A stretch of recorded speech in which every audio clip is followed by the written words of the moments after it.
स्वागत है आप सभी का स्कोप 360 चैनल पर। CUET एंट्रेंस एग्ज़ाम 2022 की प्रिपरेशन के लिए इस वीडियो में हम लैंग्वेज टेस्ट में हिंदी का पार्ट 5 आपको समझाने वाले हैं। वीडियो में आगे बढ़ने से पहले मैं आप सभी से कहना चाहूँगा, बाद में आंसू बहाने से अच्छा है अभी पसीना बहा लिया जाए। जी हाँ, अभी आप कड़ी मेहनत के साथ पसीने बहाकर पढ़ाई कर लीजिए, नहीं बाद में आप सभी को आंसू बहाने पड़ेंगे। आज के इस वीडियो में हमारा जो चैप्टर है, जो पार्ट है, वह है वर्ण विचार। इसका एक वीडियो मैंने आपको बनाकर दे दिया था और इस वीडियो में जो हम आपको बताने वाले हैं वो व्यंजन बताएंगे, व्यंजन के भेद समझाएंगे, स्पर्श व्यंजन, अंतःस्थत व्यंजन, ऊष्म व्यंजन और इसके अलावा व्यंजन से रिलेटेड अन्य जानकारी आपको बताने वाले हैं। तो अगले 20 मिनट में आपको वो नॉलेज देंगे, यदि आपका यहाँ से क्वेश्चन बनेगा तो कम से कम 2 ठो बनेगा और आप ये दोनों क्वेश्चन ज़रूर कर लेंगे। लेकिन पूरा वीडियो देखना होगा और आपको समझना भी होगा। यदि इस चैनल में बनाए, इस चैनल का जो वीडियो यहाँ पर ये वीडियो जो बन रहा है, अगर आपको इसका PDF चाहिए तो आप हमारे टेलीग्राम चैनल स्कोप 360 पर जाकर वहाँ से इसका PDF भी आप डाउनलोड कर सकते हैं। ठीक है, चलिए वीडियो की करते हैं शुरुआत। सबसे पहले यहाँ पर जानने की कोशिश की जाएगी कि आखिर व्यंजन जो होता है वो किसे कहते हैं। ठीक है, हम व्यंजन की परिभाषा आज के वीडियो में आपको बताएंगे। पिछले वीडियो में स्वर के बारे में बात हो चुकी है, अगर नहीं देखे तो प्लेलिस्ट में देख लीजिए। यहाँ जो स्कोप 360 लिखा है, ये मैंने इसलिए लिखा है ताकि अगर हमारा कंटेंट कोई यूज करता है तो हम उसको कॉपीराइट कर सके। ठीक है, तो देखिए यहाँ पर व्यंजन किसे कहते हैं, तो व्यंजन की परिभाषा बहुत ध्यान से देखिए। लिखा है, जिन ध्वनियों का उच्चारण करने के लिए स्वरों की आवश्यकता होती है उन्हें व्यंजन कहते हैं। अतः स्वर रहित स्वतंत्र व्यंजन उच्चारण का जो है, स्वतंत्र उच्चारण का जो व्यंजन है वह नहीं होता है। तो ये बात आप ध्यान दीजिए। कुछ समझ में शायद नहीं आया तो मैं फिर से आपको बताने की कोशिश करूंगा। जैसे हमारे पास एक व्यंजन है क, बहुत ध्यान समझिए। ये देखिए, आपको पता है चाहे व्यंजन हो चाहे स्वर हो, ये सब ध्वनि होती है। पिछले वीडियो में हमने आपको समझाया था। ठीक है, तो जैसे मैं कह रहा हूं कि एक व्यंजन हमारा, एक ध्वनि हमारा क्या है, क, तो मैं अब इसको बोलने की कोशिश करूंगा। ठीक है, देखो क, तो आपको इसमें 2 आवाज आ रही है, एक ये क की, ठीक है, और एक आपको अ की आ रही है। अब आपको इतना ज्ञान तो होगा ही कि ये अ क्या है, ये अ आपका स्वर है। तो पूरा का बोलने के लिए इस अ की भी आवश्यकता हो रही है। इसका मतलब है क एक व्यंजन है और उसको बोलने के लिए स्वर की आवश्यकता होती है। तो यही परिभाषा में भी लिखा है, जिन ध्वनियों का उच्चारण करने के लिए स्वरों की आवश्यकता होती है उन्हें व्यंजन कहते हैं। अतः स्वर रहित जो व्यंजन है वह स्वतंत्र उच्चारण का व्यंजन नहीं होता है। यह बात ध्यान दीजिएगा। आगे लिखा है, हिंदी में व्यंजनों की संख्या कितनी है, 33। पिछले वीडियो में भी बताया था और इस वीडियो में भी मैं आपको बता रहा हूं कि कितनी है, 33। और वो 33 कौन से हैं यहाँ पर मैं आप सबको यहाँ पर बताने जा रहा हूँ। ठीक है, ध्यान दीजिए। थोड़ा सा यहाँ मिस्टेक हुआ है, उसको सुधारने की भी कोशिश की जाएगी।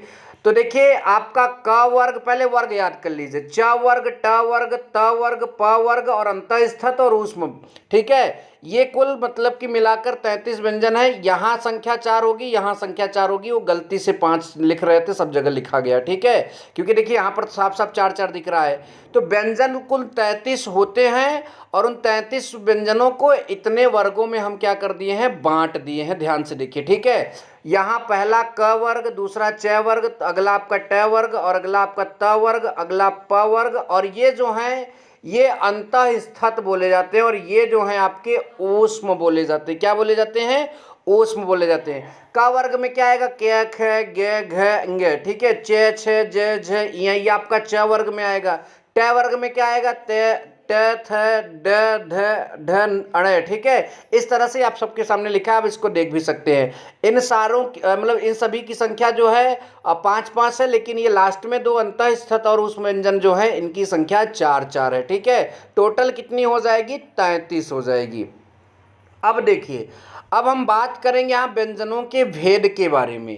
किसके बारे में, व्यंजनों के भेद के बारे में हम बात करेंगे कि व्यंजन के कितने भेद होते हैं, मतलब व्यंजन कितने टाइप के होते हैं। ये हम यहाँ पर मतलब उसके पार्ट्स के बारे में बात करेंगे।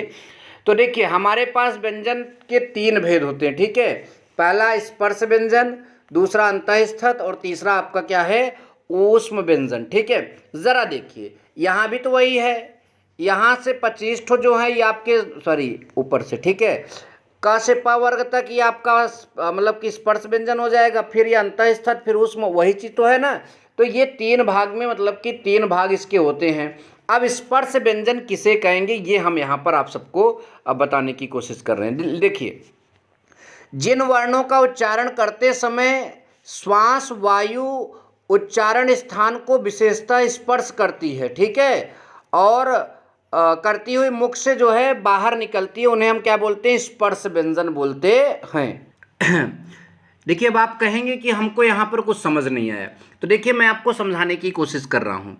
आपके सामने क्या लिखा है यहाँ पर, स्पर्श व्यंजन। सबको पता है स्पर्श माने क्या होता है, छूना होता है, ठीक है।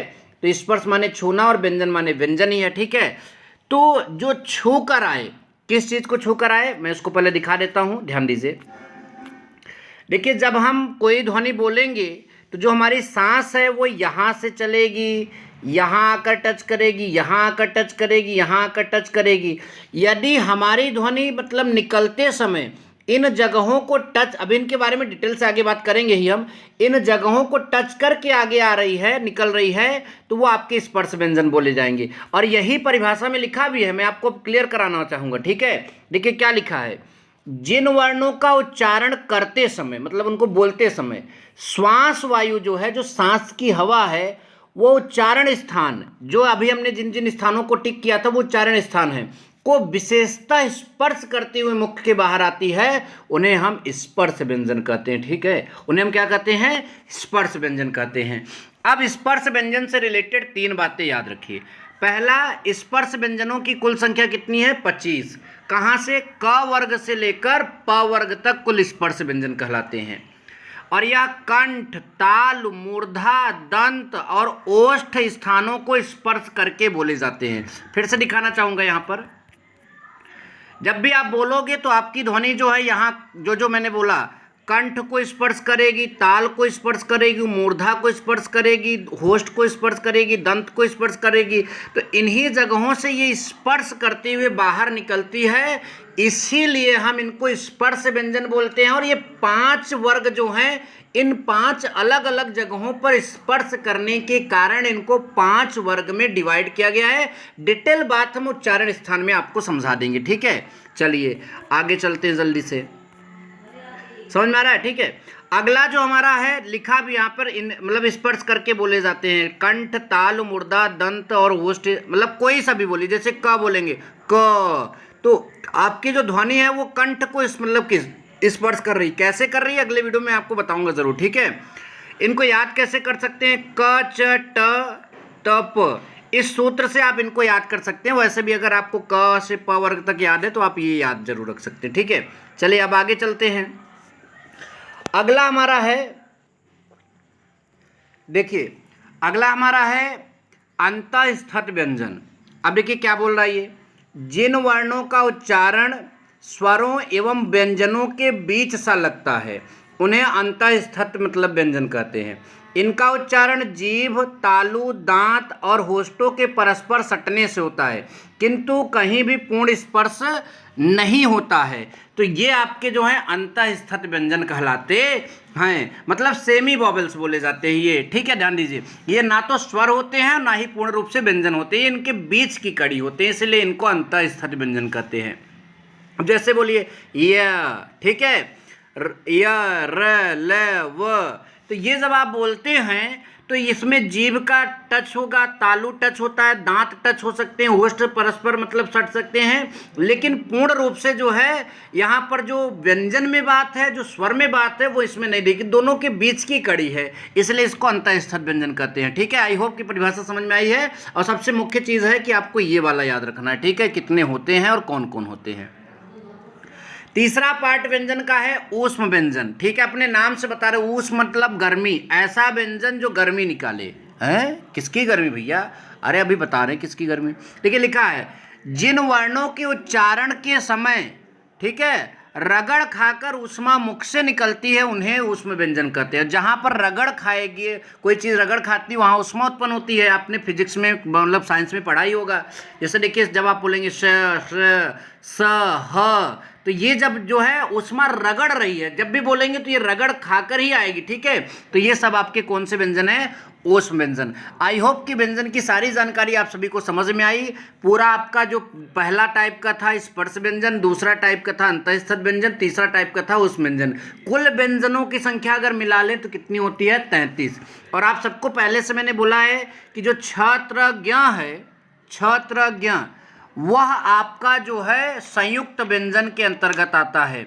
किसके अंतर्गत आता है? वो सब संयुक्त व्यंजन के अंतर्गत आते हैं। तो ये बात आप सब लोग ध्यान दें। अब आगे चलते हैं, हम अगला टॉपिक देखते हैं, ठीक है।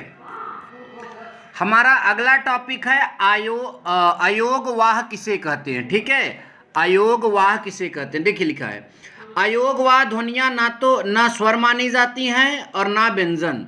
व्यंजन ध्वनियों के उच्चारण में पीछे से स्वर जोड़ना अनिवार्य है, किंतु अयोगवाह ध्वनियाँ स्वर के बाद बोली जाती हैं, ठीक है। स्वर के बाद बोली जाती हैं। देखिए क्या बोला है, स्वर क्या होता है? बिना स्पर्श किए अगर आवाज़ बाहर निकल आई, जैसे बोला आ, तो कहीं भी आपका मतलब कि वायु स्पर्श नहीं करेगी, ठीक है, जो आपकी प्राणवायु है। और अगर आप व्यंजन बोलेंगे तो वो स्पर्श करके ही आएगी, ठीक। और व्यंजन बोलते समय लास्ट में स्वर जरूर आएगा। लेकिन अयोगवाह वो होते हैं, इसमें स्वर जब आप बोल लोगे उसके बाद जो है इनके मतलब की ध्वनियाँ आती हैं। तो जैसे देखिए अब अयोगवाह कितने होते हैं? 3 होते हैं। एक अनुनासिक होता है, एक अनुस्वार होता है और एक विसर्ग होता है। ये जो चंद्र लगा है उसके ऊपर बिंदी, इसे अनुनासिक बोलते हैं। ये केवल बिंदी जो है इसे अनुस्वार बोलते हैं। और ये जो डबल बिंदी है इसको हम विसर्ग बोलते हैं। अब इसके बारे में हम आपको डिटेल से बता रहे हैं, ठीक है। देखिए अनुनासिक क्या है? अस्वर के उच्चारण में, देखिए अ जो स्वर है, जैसे बोलते हैं ना अ, तो अस्वर के उच्चारण में यदि हवा नाक से निकाल दी जाए, मुख से नहीं नाक से निकाल दी जाए, तो वह अ हो जाता है। तो आप बोलिए देखिए तो ये हवा आपका कहाँ से जाएगा? नाक से निकल कर जाएगा, ठीक है। तो ये जो आपकी हवा अगर नाक से निकाल दी जाती है तो वहां पर जो है अनुनासिक हो जाता है, ठीक है। ये बात ध्यान दीजिए। अगला है अनुस्वार। तो इसका बोला जा रहा है कि आजकल इसका प्रयोग सभी पंचम वर्ण जो आपके होते हैं उनके स्थान पर होने लगा है। जितने पंचम मतलब कि वर्ण होते हैं उनके स्थान पर होने लगा है। जैसे अगर आप वंश बोलते हैं, ठीक है, वंश बोलते हैं, तो देखिए इसमें किसका मतलब उच्चारण आपको आ रहा है? न का उच्चारण आ रहा है, ठीक है। तो ये आपका अनुस्वार हो जा रहा है। जैसे आप मंगल बोलते हैं, ठीक है, मंगल, तो वहाँ पर भी जो आपका ये आ रहा है इसका उच्चारण। तो जितने मतलब पंचम वर्ण हैं उनके स्थान पर आजकल हम ये प्रयुक्त करने लगे हैं और ये आपका क्या बोला जाता है? अनुस्वार बोला जाता है। नेक्स्ट है विसर्ग। यह ह का साफ साफ ना बोले जाने वाला रूप है, ठीक है, आप सबको पता है। जैसे आप लिखते हैं ना प्रायः, तो ह कहाँ बोल रहे हो? प्रायः, तो ये बोल रहे हो प्रातः, तो ये बोल रहे हो। तो ह का साफ साफ ना बोले जाने वाला ये क्या है? रूप है। और इसे हम क्या बोलते हैं? विसर्ग बोलते हैं, ठीक। अगला व्यंजन के अन्य भेद के बारे में भी जानेंगे, क्वेश्चन किया जाता है, इंपॉर्टेंट टॉपिक यह भी है। अल्प प्राण व्यंजन और महाप्राण व्यंजन आपको जानना होगा। अन्य भेद के बारे में अगर बात करें, अल्प प्राण व्यंजन नाम से ही बता देता है कि भैया कम जान है इसमें। देखते हैं क्या लिखा है। जिन वर्णों के उच्चारण में वायु तेजी से नहीं निकल पाती उन्हें अल्प प्राण कहते हैं। इनमें हकार की ध्वनि होती है, ठीक है। प्रत्येक वर्ग का प्रथम तृतीय पंचम, ये वाली बात ध्यान दीजिए, प्रथम तृतीय पंचम और अंतःस्थित जो होते हैं वो अल्प प्राण होते हैं। जैसे अब क वर्ग की बात करें तो क वर्ग में आपका प्रथम तृतीय पंचम देखते हैं, मैं वर्ग में ले जाऊंगा सभी वर्ग में। तो क वर्ग में प्रथम, फिर तृतीय और पंचम, ये आपके जो हैं प्रथम तृतीय पंचम, यही तो मैं बोल रहा हूँ ना, ये आपके क्या बोले जाएंगे? अल्प प्राण। जैसे बोलिए क, तो यहाँ पर क्या हो रहा है कि वायु तेजी से नहीं निकल पा रही है, ठीक है। और ग, ख बोलोगे तो तेजी से निकल जाएगी, आप चेक कर सकते हैं, ठीक है। घ बोलोगे तेजी से हवा निकल जाएगी। तो जितने मतलब वर्ग हैं उसमें प्रथम तृतीय और पंचम जो हैं उन सभी को हम क्या बोलते हैं, अल्प प्राण बोलते हैं। और एग्जाम्पल के लिए जैसे हम त वर्ग ले लेते हैं, तो प्रथम त जल्दी से हवा निकल गई, लेकिन आप बोलोगे थ तो देर में जा रही है वह, ठीक है। और यहाँ पर उसके बाद जो है तृतीय ले लीजिए, द खत्म, न खत्म, तो ये आपका जो है क्या बोला जाएगा, आपका बोला जाएगा अल्प प्राण। उसके बाद मैंने बोला था अंतःस्थत भी अल्प प्राण होता है, देखिए य र ल व, तो ये मतलब कि जल्दी से जो है हवा आपका जो है यहाँ पर मतलब तेजी से हवा नहीं निकल पाती, तो ये जो आपका है वायु तेजी से नहीं निकल पाती, तो ये जो आपका बोला जाएगा वो क्या बोला जाएगा, अल्प प्राण बोला जाएगा, ठीक है। आई होप कि आपको मेरी बातें समझ में आ रही हैं। और यहाँ पर वो सारे एग्जाम्पल्स लिख दिए गए, जैसे क वर्ग में ये हो गया, ये च वर्ग में, तो इतना आप सबको मालूम होगा। और लास्ट में जो है आपका वह भी है क्या, जो आपका अंतःस्थित है, ठीक है। चलिए आगे चलते हैं। महाप्राण मतलब प्राण ही प्राण, हवा ज़्यादा जाएगी, देखते हैं झटके से। जिन वर्णों के उच्चारण स्थान में वायु झटके के साथ बाहर आ जाती है वे महाप्राण होते हैं। इनके उच्चारण में हकार जैसी ध्वनि विशेष रूप से रहती है।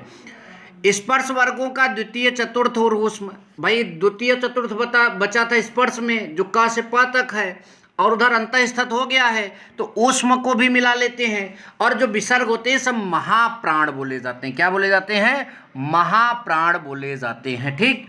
तो व्यंजन के अन्य भेदों में मैं आपको अल्प प्राण और महाप्राण व्यंजन के बारे में भी बता दिया, ठीक है।